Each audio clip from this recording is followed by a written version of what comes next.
आज हमारे देश में जो ऐतिहासिक दिन है, ये प्रधानमंत्री नरेंद्र मोदी जी की वजह से ही हमें ये सौभाग्यशाली दिन देखने को मिला है। कहीं ना कहीं पूरे देश की, चाहे वो स्वच्छता आंदोलन हो, चाहे वो करप्शन के अगेंस्ट हो, चाहे वो गंदगी के अगेंस्ट हो, ये हमारे प्रधानमंत्री यशस्वी प्रधानमंत्री नरेंद्र मोदी जी के ही हिस्से में सब काम लिखे गए हैं। कोई भी व्यक्ति, कोई भी संस्था, कोई भी धार्मिक संगठन जो है वो कानून से, संविधान से ऊपर नहीं है। एक दीमक की तरह जो एक करप्शन जो इसको खा गई थी और देश को खा रहा था, अब हमारा देश इससे भी मुक्त हो जाएगा। आज हमारे देश में जो ऐतिहासिक दिन है, ये प्रधानमंत्री नरेंद्र मोदी जी की वजह से ही हमें ये सौभाग्यशाली दिन देखने को मिला है।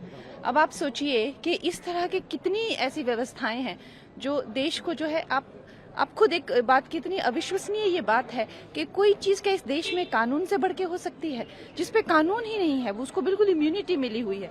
तो इस तरह से गैर कानूनी जो है वो काम में इंडल्ज होती है, दिमक बनी हुई है, ऐसी मैं कह रही हूँ। लेकिन ये जब सब चीजों को कहीं ना कहीं पूरे देश की, चाहे वो स्वच्छता आंदोलन हो, चाहे वो करप्शन के अगेंस्ट हो, चाहे वो गंदगी के अगेंस्ट हो, ये हमारे प्रधानमंत्री यशस्वी प्रधानमंत्री नरेंद्र मोदी जी के ही हिस्से में सब काम लिखे गए हैं।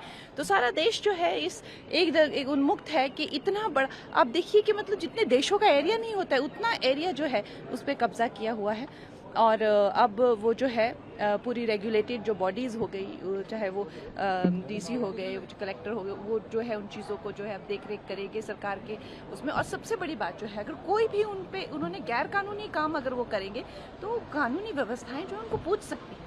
इससे पहले देखिए क्या हालत थी देश की। तो देश ये देख रहा है, समझ रहा है कि चाहे वो कश्मीर हो, चाहे वो अरुणाचल हो, हिमाचल प्रदेश हो, या कोई भी जो काम कितने सालों से रुके हुए थे, वो प्रधानमंत्री नरेंद्र मोदी जी जो है इस देश के लिए कर रहे हैं। गंगा जी, लेकिन जिस तरह से अपोजिशन ने कल कहा कि सरकार इस बिल के बहाने जो माइनॉरिटीज हैं उनके संपत्ति पर कब्जा करने की, इंक्रोच करने की कोशिश कर रही है, उनके रिलीजन में दखल अंदाजी की कोशिश कर रही है, उसके बारे में क्या कहना है?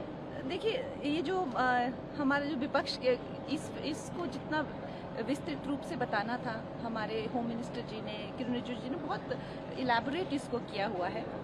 मुझे तो नहीं लगता और ज़्यादा इलैबोरेट करने की ज़रूरत है। लेकिन मोटा मोटा बात यही है कि कोई भी व्यक्ति, कोई भी संस्था, कोई भी धार्मिक संगठन जो है वो कानून से, संविधान से ऊपर नहीं है।